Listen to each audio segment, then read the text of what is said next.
Sécase la hierba, cáese la flor, mas la palabra de Dios vive y permanece para siempre. Es en esta motivación que nos encontramos todos los días, en este espacio, reavivados por su palabra. Una cita de honor diaria con las páginas eternas de la Biblia. Una lectura reflexiva para seguir capítulo tras capítulo y encontrarnos con todo el mensaje de Dios a través de las Santas Escrituras. Hoy nos detenemos en el capítulo 37 del libro de Éxodo y lo hacemos con un espíritu de oración. Querido Dios, al meditar en tu palabra queremos hacerlo en tu presencia y pedirte que nos guíes con tu espíritu. Oramos, agradecemos en el nombre de Jesús. Amén. En el capítulo 37 del libro de Éxodo nos encontramos con el mobiliario del tabernáculo, del santuario, del templo. Ese templo que fue construido por indicación de Dios, un templo portátil que los acompañaba en el desierto, siguiendo el modelo del templo que estaba en el cielo, para prefigurar el costo de la salvación y la muerte del Hijo de Dios para redimirnos del pecado y de todas sus consecuencias. Nos encontramos aquí en este capítulo como Bezalel, que fue el que hizo el arca de madera de acacia, y ahí están las indicaciones.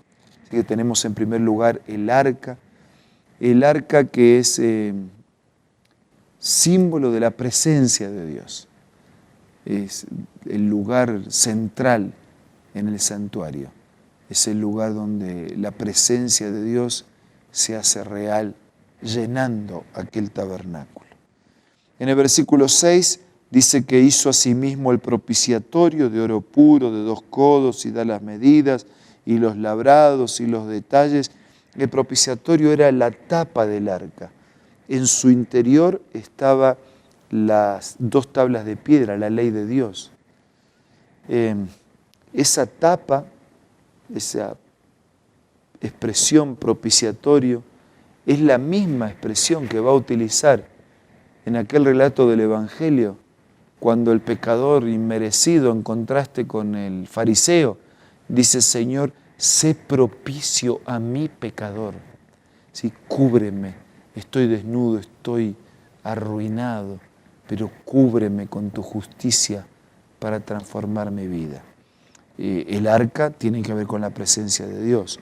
La tapa del propiciatorio hace referencia a que somos cubiertos por la gracia de Dios. Si nosotros vamos al versículo 10, hizo también la mesa de madera de acacia, y ahí está, y esa mesa es símbolo del cuidado y de la provisión del Señor, no solo porque esa mesa iba a ser depositario de los panes, sino porque, y esos panes representaban a Cristo, sino porque Cristo provee para todo. No solo es el que provee para la fe, para el perdón y para la gracia, es también el que provee para el sustento, para la vida, para el mantenimiento de la vida. En el versículo 17 dice: hizo asimismo el candelabro de oro puro, labrado a martillo, su pie, su caña, sus copas, sus manzanas, sus flores, sus lados, 6 brazos, 3 brazos de un lado del candelabro, otros 3 brazos del otro lado del candelabro. En un brazo había 3 copas en forma de flor de almendro, una manzana, una flor, y allí aparece toda la descripción. Parecía el árbol de la vida, y ese candelabro es símbolo de luz, es también símbolo de alimento. El pan de la mesa es símbolo de la presencia del Señor, y la luz es también símbolo de la presencia del Señor. Por eso Juan dice después que cuando el mundo estaba en tinieblas, vino la luz. Ese mismo que cuando estaba en tinieblas dijo: sea hecha la luz. Cuando el mundo estaba en tinieblas espirituales, vino, hizo la luz. Y en el santuario el candelabro representa a Cristo, y la manera, la forma, su perfil, su presencia como iluminando un mundo oscuro afectado e infectado por el pecado. En el capítulo 25 dice, hizo también de madera de acacia el altar de incienso.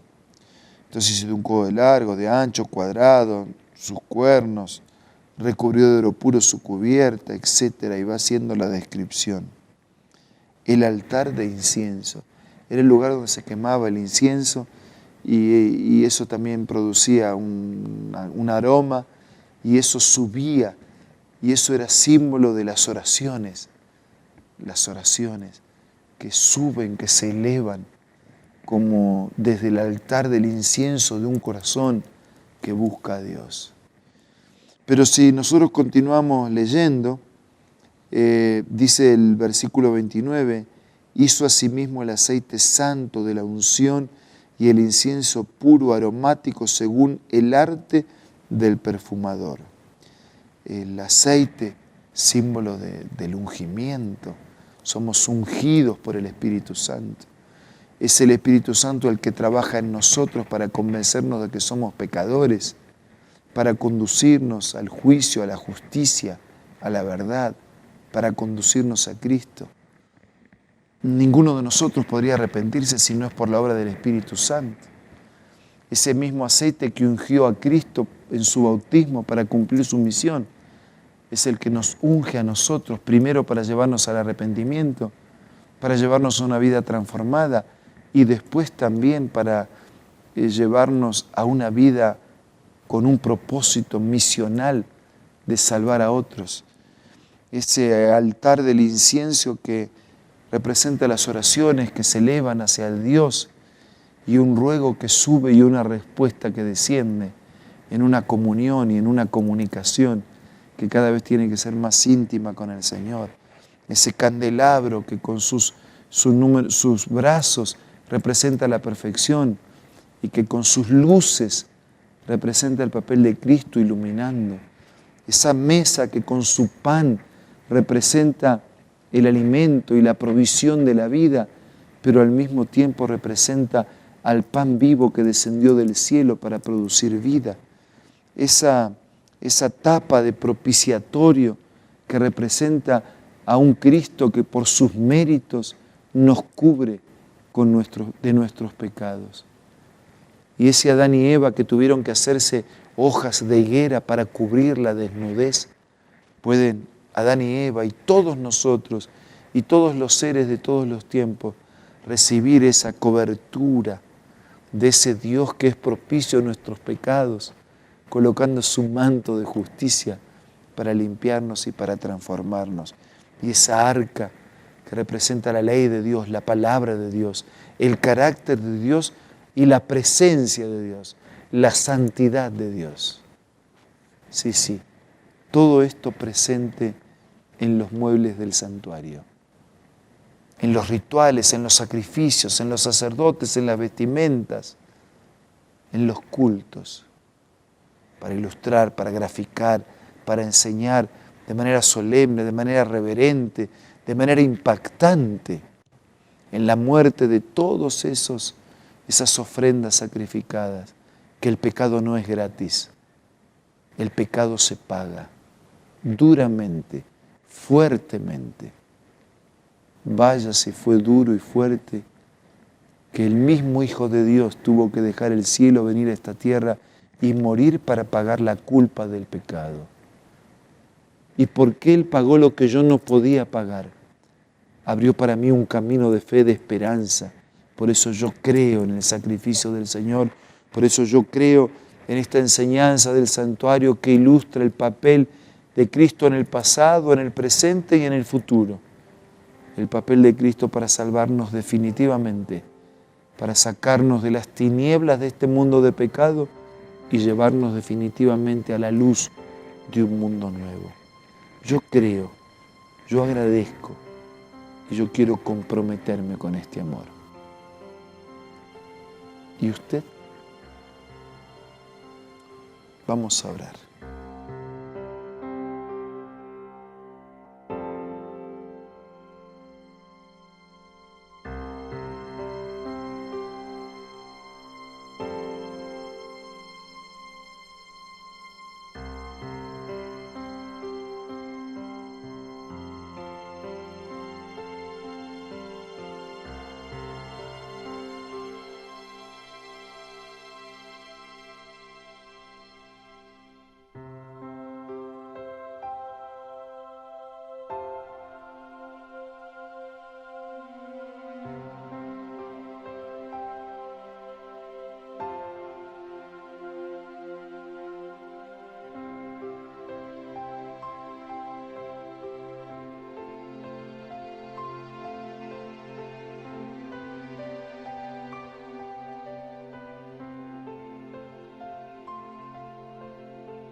Señor, gracias por estas figuras que ilustran maravillosamente tu amor para con nosotros.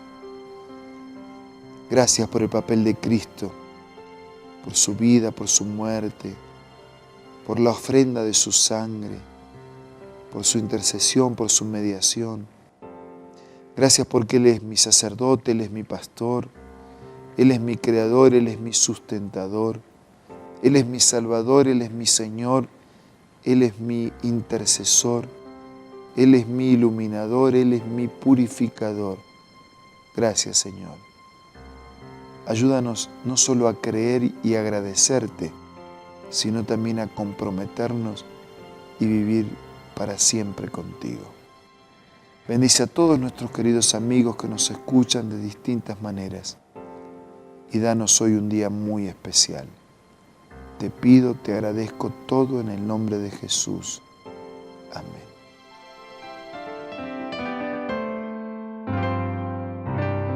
La Biblia, la palabra de Dios, es una carta donde nuestro Creador expresa su amor hacia la humanidad.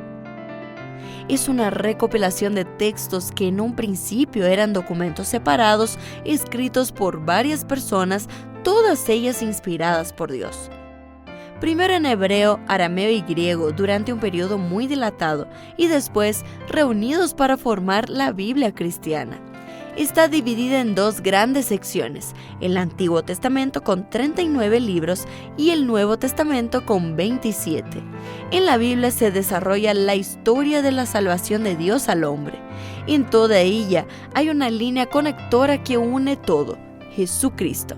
Es el personaje principal de la Biblia y el cual trae la revelación definitiva de Dios. Es considerada también el manual de nuestro fabricante. Es vital tener este ejemplar en casa y descubrir su valioso mensaje. Busca también en tu App Store o Play Store y encontrarás varias opciones. No olvides descargar también el aplicativo Reavivados por su palabra y sigue la secuencia de su lectura. La Biblia es la palabra de Dios. Gracias por su presencia de hoy y de todos los días. Nos reencontramos mañana para seguir siendo reavivados por la palabra del Señor.